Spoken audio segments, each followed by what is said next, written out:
MKN news अब dish TV channel number 722, जिंक channel number 722, Jio TV channel number 1344, website www.mknnews.com live streaming के साथ जुड़े रहिए MKN न्यूज के साथ, निर्भीक सच के साथ, सच की बात।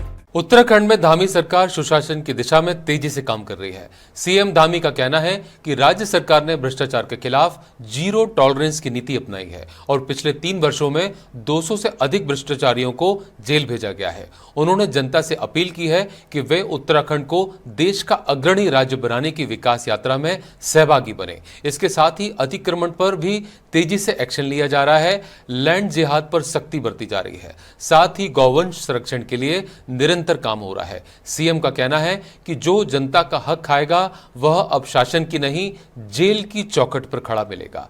भ्रष्टाचारियों की असली जगह सिर्फ सलाखों के पीछे है।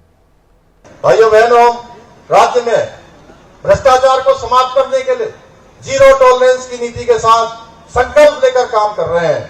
पहले धारणा थी कि केवल छोटे कर्मचारियों को ही भ्रष्टाचार में लिप्त पाए जाने पर कार्रवाई की जाती है, परंतु आज राज्य में छोटी मछलियों को ही नहीं, भ्रष्टाचारी मगरमच्छों को भी पकड़ा जा रहा है और उनके खिलाफ भी कठोर कार्रवाई की जा रही है। और आप शुरू से देखेंगे, चाहे कोई छोटा हो बड़ा हो, लापरवाही करेगा, भ्रष्टाचार करेगा, अपने कर्तव्यों को ठीक प्रकार से नहीं निभाएगा तो उसके खिलाफ कार्रवाई होगी। भाइयों बहनों, पहले दिन से चाहे वो IAS अधिकारी हो, चाहे PCS अधिकारी हो, IFS हो या छोटा अधिकारी किसी भी विभाग में हो, हमने कहा है अपने कर्तव्यों के साथ बिल्कुल भी जो भी कोताही करेगा, ढिलाई करेगा, अपने कर्तव्य ठीक प्रकार से नहीं करेगा, उसके खिलाफ कार्रवाई होगी। भाइयों बहनों, क्योंकि हम राज्य के अंदर एक संस्कार, एक कार्य व्यवहार, इस कार्य संस्कृति को डेवलप करना चाहते हैं। अभी आपने देखा हरिद्वार में भूमि घोटाले में 2 IAS, 1 PCS और दर्जनों लोग, उनको निलंबित किया गया है।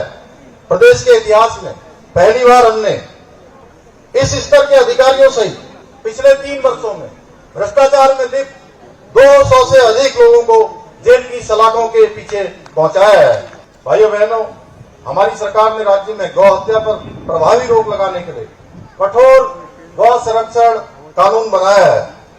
राज्य में गौ माता का शोषण अथवा गौ हत्या जैसे घृणित अपराध को किसी भी सूरत में देवभूमि उत्तराखंड में बर्दाश्त नहीं किया जाएगा।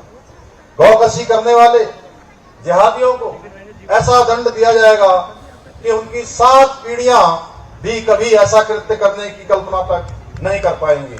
आज कोई भी व्यक्ति सरकारी जमीन पर कब्जा करने से पहले 100 बार सोचता है और जिन्होंने कर लिया था आजकल स्वयं ही अपने हाथों से उन कब्जों को तोड़ने का काम भी वो स्वयं कर रहे हैं। भाइयों बहनों,